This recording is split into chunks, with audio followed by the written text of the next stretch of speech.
This is Parenting for the Everyday, a podcast dedicated to meeting parents in the trenches of parenthood. We explore how our faith fits into our parenting. With the help of our guests, we are seeking practical tips on how the gospel can speak into our day-to-day parenting. From the easy stuff to the hard stuff, we want to talk about it all. This is Parenting for the Everyday. I'm Becca Alvarez. And I'm Holly Dyke-Andrew. And today we're talking about if you should make your kids go to church, which to me feels like it could be an easy answer, but sometimes it's a lot more complicated than that. And we have two wonderful guests in the studio. We have our senior pastor, Joe Coffey, and a licensed clinical counselor and supervisor, Karen Coffey, who also happen to be my parents. I love it. Guys, hi, how are you? Good. Tell us about yourselves. Well, I want you in church on Sunday. So there you go. How about that? No, I think it's, we get to jump right in.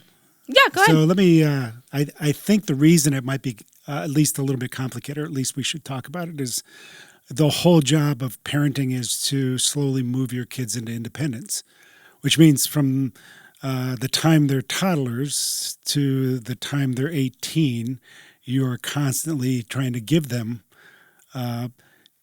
responsibility for their own lives. So then the question is not just do you make your kids go to church or not go to church. It's like, when does that become one of the ways that you let go, right? And I would just think that when people usually ask that question is when kids in adolescence and just says, I don't want to go to church, right? And that always seems like a weird time to let somebody make a decision about what we as Christians would think is the most important. Like I was thinking, there are 168 hours in a week, right? That's a lot of hours that they are going to be doing a lot of different stuff, and a lot of stuff that parents will make their kids do, like go to school and whatever. Brush their teeth. Right. They don't. So it'd be weird to me if that's a priority in our family's life, for that to be the time. At 13, we don't say you can drop out of school if you want, which they're spending a lot more time at. But you can say, well, you can decide whether you want to go to church. I think one reason, though, that's so hard is when my kids were little, I'm like, that sounds good in theory. When they're adolescents, I'm going to start giving them that freedom. As I've entered into adolescence, I'm like, this is not good. We're not ready to make these decisions. We don't understand the gravity of what we're making. You're not making the decision that I would want you to make. And all of a sudden it becomes really hard. Right. And that's where I think that's the art of parenting and the most difficult part of parenting. I think, parenting little children is hard in its own way, but not hard like that hard. Exactly. Yeah. So to me, you're always trying to figure out, at least we were, trying to figure out when a child's responsibility matched the freedom that they wanted. So I remember when Rachel was a certain age and she asked to see a particular movie. And I remember making a mental note and just thinking, oh, she's not ready to make her own decisions. I said no to that movie. But just because she asked that question about that particular movie, I remember thinking, she's a ways away from me letting her see whatever movie she wants to see. And it can be different for each kid, right? You could have a kid that at that exact same age wouldn't have asked that question and would be further along in their decision-making power or maturity, right? For sure. Okay. Yeah. Yeah, and I think just to go back to the main issue, you think about what church provides for the family. And our heart's desire for our children was that they have a relationship with Christ. So I think you have to be intentional about why you go to church. First off is to learn more about having a relationship with Christ, to learn more about God. Second would be, and this was really important for us, it's what our family does together. And allowing a child to make a separate decision kind of tears a little bit at the fabric of a family being together and being able to talk about it together. And then finally, and obviously a counselor would say this, but the friends and the relationships that can be fostered in a church can be more positive. So those were some of the issues that we considered with church. Yeah, and the friends is a difficult thing because we had two things going on. You have church, and then a lot of times you have youth group. Yeah, that's what I was just going to ask. Yeah. Would you consider them different things? We do. But I would have a different strategy for youth group than church. Church, I would say, like what Karen said, this is a family thing. We always go. Now, with that said, I think you communicate a lot to your kids, a lot more than you think you do, when the dad decides, I've had a rough week, so we're not going to go to church this week, or this is happening, so we're not going to go to church that week. That communicates at a subconscious level to a child who is saying, or an adolescent who says, yeah, I've had a rough week too, so I'm going to, it's like that scene in Elf. Yeah. I've had a really tough week. Yeah, I'm going to take my dinner and go to my room and finish my homework. Yeah. So that's one thing. But the other thing is I still remember when our kids were in youth group and student ministries, going to a parent meeting.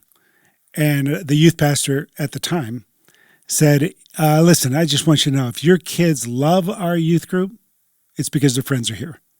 If they hate this youth group, it's because their friends aren't here. It has nothing to do with me or what's going on. And I thought, oh man, that's really true. Yeah. So my strategy for the youth group would be you either have to make some friends or bring some friends, and know that that you can't make friends unless you're there.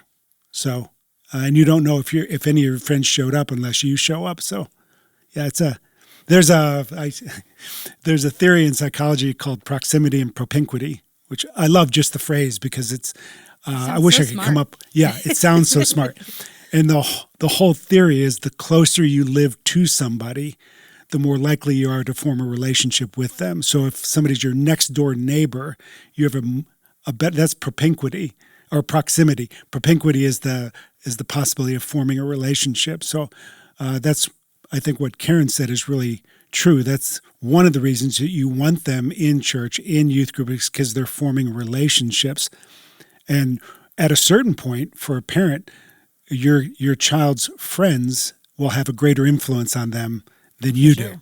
So you want them to have friends that they met at a place, not at the bar down the street. You want them to meet at church, which would be a great thing.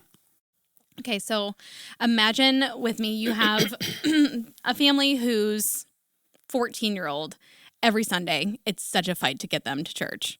And maybe there are other things in their life that aren't a fight, but this is always a fight, like beat down, drag out fight. They hate it. They hate going. They hate the things that they're learning. What do you say to that parent?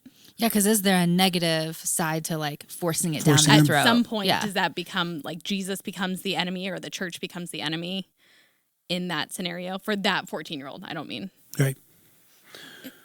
Miss Counselor, what do you say? Well, I mean, obviously, I would say what's behind the angst and the reluctance. Had there been bullying? Had there been something negative that happened? I am maybe wishful thinking, but if I would sit down with my 14-year-old, I would try to investigate what's going on and really see them and really hear them and see if there wasn't a way that we could talk about it. And I think the drag out fight, there's got to be something behind it. And something to consider too is allowing them a place where they can feel like it is a place they want to go. So I don't want to bribe. I'm not saying bribe, but what would make that more positive? What would, if they sat with us, if we went somewhere to East Hall maybe or someplace else, I don't know. I would ask a whole lot more questions before it became months and months of fighting. Yeah, and don't underplay that. That's really good. Like, because you and I are so much different. Like, my basic thing would be going, get in the car, because we're going. It'd be like brute force that. So to end up to have, you're This is a so good lucky. partnership. This is You a had good your mom. partnership. We Right? actually talked about that this morning. You're lucky you had your mom. That I'm lucky that, because you guys balanced each other so well because of that. Yeah, and that, I mean, because that's a really good thing to be able to say, okay, what is it? And the bride part might be, we'll go to breakfast at your favorite place afterwards, or our favorite place as a family, and talk about it. But yeah, I don't think, and I think if you were to use, like, I've talked to people whose parents for punishment made them memorize scripture, I think that's a mistake. Right, that makes it the enemy. I think going to church, you might have a 14-year-old who hates going to school. I think you would have the same strategy that Karen said, which is to sit him down and say, no, you have to go. Let's talk about do I need to go in, meet with your teacher, whatever. But yeah, I think I wouldn't worry so much that it would make the church or Jesus the enemy. Yeah. Even sorry. I was just gonna, even if it's not I think a drag out fight is maybe a more of an extreme situation, but I do think there's lots of kids that are like, oh, I gotta get up early, I gotta go. You would still say the same thing as far as you don't think there's any merit to we're shoving it down their throat. It's going to become a negative. No, I don't. Okay. I don't think so. And part of that is, I think, depends on if the parents are loving them well too. And just saying, hey, listen, we want the best for you. And I made a little bit of a caricature of myself with get in the car. There's more of that in me than there is in Karen, for sure. But if both parents are like that, that would be a danger, I would think, of doing that. But I talked to Jimmy Cozy, who went to a very fundamentalist kind of church, and he was there the Sunday morning, Sunday night, Wednesday night, every week, and it took him a long time, but before he was going, I'm thankful for that. I hated it at the time, but I'm thankful. And I think part of that is a testimony to his parents loving him, because he still has a good relationship with his parents. Yeah, and I'll speak a little bit more because we really did talk about this morning, that you do have more of that in you as far as the kind of black and white, like you're getting in the car. But you guys, as a child that grew up in your household, and I feel like most of the kids had seasons where they maybe weren't going to church. You guys had a really good balance of knowing when do we push and when do we do that? You're getting in the car, and when do we start to investigate? There's more going on, and when do we decide the foundation is that Jesus loves you, and we're just going to build on that foundation for a while before we push church or other things that could kind of fall in more of, I don't want to say legalistic side of things, but you guys were really good at not pushing like the action before the heart was there, and letting our hearts get there at some point. I feel like you guys had a little bit of a unique situation because your dad's a pastor. Yeah. And so he had to be there every week, So was it just an expectation that you also all would be there every week? I think a couple of things with that. I think part of I would have noticed if they weren't. Yeah. There. I think some of the complication with that is church was more than just church to us too. It was where Dad works. It was what took Dad away a lot of the time. So there was more complication with church than just we're a normal family going. Right. Because people also knew us right when we walked through. Like you have kind of expectations of what you look like, how you act, how you listen, what you know. So there was probably some layers when it came to my family in church. Yeah. That's a whole different podcast. That's a whole different podcast. Preacher kids, But it didn't affect me at all, which is the great thing. I had read a book in the 80s, so it's old, but called Making Sunday Special. And so I was always trying to make Sunday different than going to where Dad worked, and positive. So positive would be we'd do something different for breakfast, and positive would be we'd already have planned what we're going to wear. So I tried not to make it chaotic, and try to make it positive, and whatever that looked like. And I think that was important. That was important for the adult to take, the stand and do that. I heard a funny story about a mom who had littles and was constantly being late for school or for church. And she showed up with church, and the kids were all like wrinkly and everything. And somebody said, "Oh, your kids look so wrinkly." And she said, "Yeah, instead of dressing them in the morning, I dress them before they go to bed so we can just get up and go." And so, yeah, I would just say, well, whatever it takes. Brilliant. But I wanted to say something. When I grew up, my parents we hadn't gone to church at all. And so when I was 13, they started going to church, and my mom was going 3 times a week. Wow. Wednesday, Sunday, and Sunday night. That's on brand So you went for from Grandma. 0 to 100 miles an I hour. went, and I was not. I was that 14-year-old who didn't want to go. And so I feel like my parents wisely said you don't have to go to all 3. And we ended up going. This is interesting, too, because my dad wasn't a Christian yet, just my mom. We went on Sunday night because it was less churchy. Huh. And that was good. I felt seen and heard, and no, it wasn't pressure. So I feel like just from a practical standpoint, we have a couple more questions, but things that I've heard already are invest in your kids' friends that go to church. You as a parent can be spending time fostering those relationships so your kids want to go, making it special. And then it was really interesting what you were saying about school, because if my kid didn't want to go to school, I wouldn't have a podcast on like, hey, should I make my kid go to school? Like that feels. What age is a good age to drop out? Yeah. So I thought that correlation was really good. As it's like, what is your household's non-negotiables? And so if it's been church from the beginning, just like it is education or whatever, it won't maybe be as big of a throwdown fight as it might be. Yeah. Go ahead. Real quick, I think the subtleties too of the family issues.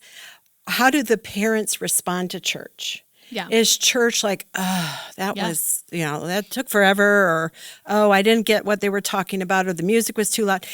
So what we think we're communicating with each other is communicating a lot to our kids.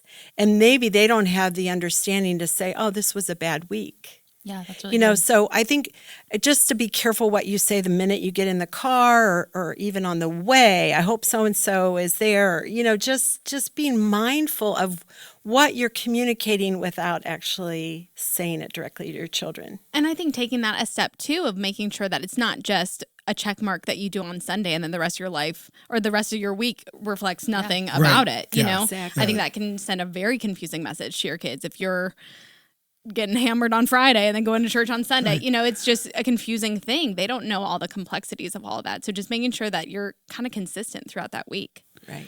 Yeah, the one time that I remember being a confusing time, or at least, was when Rachel wanted to go to a different youth group. We have a question on that. Yeah. And that was interesting because she didn't want to go to our youth group because she didn't have friends there. And one of her friends did what I wanted her to do. And invited her. And one day, and I honestly, that's what, people don't know how many times, their kids don't know how many times they ask something and the parents give an answer and they walk out of the room and the parents look at each other and just go, I don't know. I took a shot at that one. I'm not sure. That's the way I felt about that one. I remember us talking about it. I honestly don't remember what we decided. We disagreed. Okay. Because That means I made the wrong decision, probably. No, I think I think that's where my family issue comes from, because I had thought, wow, she wants to go, let her go. I think that's good. Right. But you said if we start to let her take steps away from the family, then we don't know where that's going to go. Right. And so I thought, yeah, that's right. We, as a family, this is what we do. And so then we compromised and said if they have extra activities, she could go. But the Sunday morning was for our family. We were gonna hold on to that. So That was a good answer, Dad. Good one. Good Yeah. You did right. Good on you. Good win. So what about if it's a like in your case, right, you had to go here, right? He's the pastor of this church. It would be strange if you guys chose to worship somewhere else. That would be strange. But, in a different family, Right. you guys have found a church that as parents, you think, hey, this is great. And you have a teenager who wants to explore a different denomination or a different expression of worship. Is that something that you would be open to say, hey, yeah, let's go to a different church and try this. Maybe you can connect in there. Or is it kind of the same thing where it's like, nope, this is the place we feel like is the best for our family. Yeah, I don't know if I would go and say maybe you can connect here, but I think that would be a pretty good exercise at some point. If somebody said, hey, Dad, there's the Anglican church down the street. Could we ever go there just to see what it's like? Yeah. And I would make sure it wasn't just any denomination, but it would give an awfully good chance to talk through how it was different, why it was different. But I would probably choose to try to go. Like I went to the Anglican church down the street on a Good Friday and it was really because our church was so full that I wanted to give my seat to somebody, but to go at a different time, not like on a special day, I think would be a good thing. Mm-hmm. I think if you keep the main thing, we want our kids to know Jesus and follow him. And so sometimes that path looks a little different. And I would much rather be a part of the path than to have them go underground and try to explore on their own. I don't think I would substitute a Sunday for something like that unless we were on vacation, and that might be something vacation would be good to try. To do that, But yeah, I kind of appreciate the fact that they're interested in looking, and I feel like with God, truth is truth. And so you can explore other things, but it's all going to take you back to Christ. We talked about having the fight with a 14-year-old who doesn't want to go to church. But on the other side of the spectrum, you also have the kids that have grown up in church, gone every Sunday, and now the gospel is kind of that inoculated gospel that we talk about. What do you do with that? How do you avoid that? Ooh. Yeah, that's a tough one. And actually, we are going to talk about that some at the Parent Summit because I think there is a way to do that. And a way to help your kids so that they're not inoculated to the gospel. But you have to come to the Parent Summit to hear, because I'm not going to go through it now. Oh, man. Cliffhanger. Now's a good time to say it's on April 13th.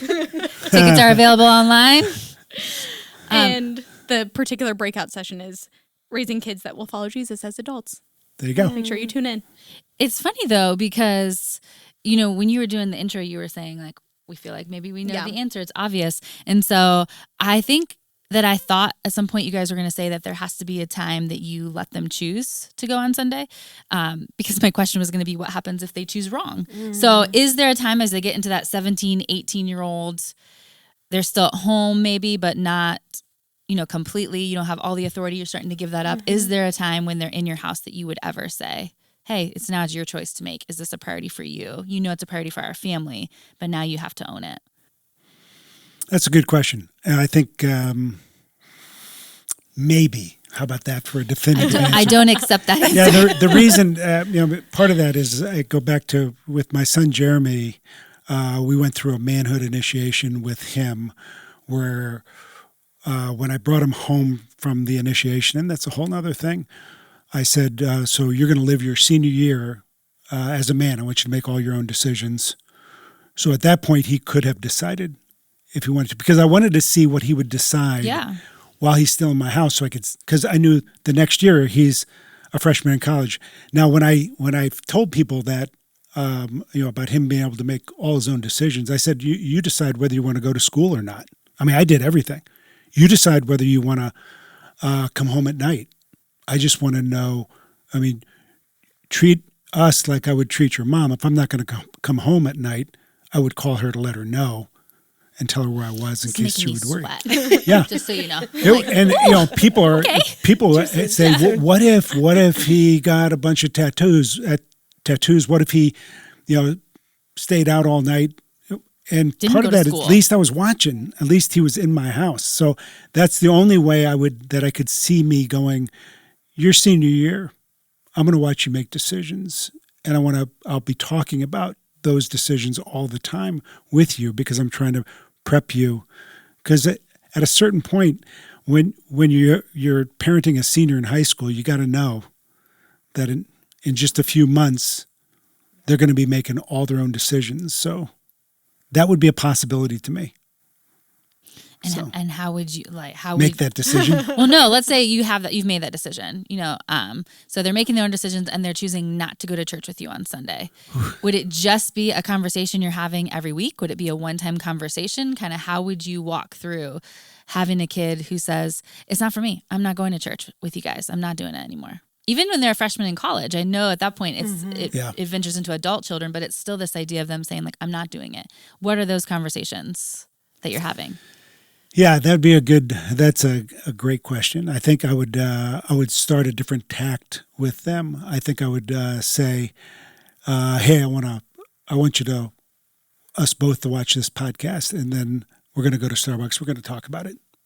But I'm going to be honest with you, it'd be very difficult for me to come home from church and have my 18-year-old asleep in bed. Out, yeah. Yeah, that'd be tough. Yeah. Yeah, but I think you have to go, okay, I think a lot of times we're much better at problem solving. Like I'm a better problem solver at work than I am at home because I don't approach home the same way. But if I approach that like a problem that needed to be solved and to say, I have to somehow find out and help this young man or young woman understand something about Jesus. What's a different way to do it? They're rejecting this. Brute force isn't. We got to crack this code somehow. So I would try a bunch of that senior year for them would be every week they'd be going to wonder what Dad's coming up with this time. And maybe I'll wear them down and they would go, it's better for me to go to church than do whatever Dad's got next week. So, go ahead. Go ahead. I was just going to say, I think that you guys growing up in your house at different times when maybe there was a disagreement, you guys were always so good at just pursuing our hearts in those creative ways. And so I think as parents, that is what you're still going after when something like that happens, is like pursuing the heart and letting them know, I care about you. I care about your future. I care about what happens to you. I know that we're having a difference of opinions right now, but I'm not going to stop pursuing you. Right. The heart over the behavior. The heart over the behavior. Yeah. Yeah, exactly. And that's pretty much what I was going to say. It reminded me of that book that you just read, Pray, Love, Listen. And I think that at some point you have to just let them make that choice. But as mom, I would say, hey, you want to go this week, and maybe make something different about it so that the door isn't closed, but not pout if they say no, not punish if they say no, but just keep on loving and praying. Yeah.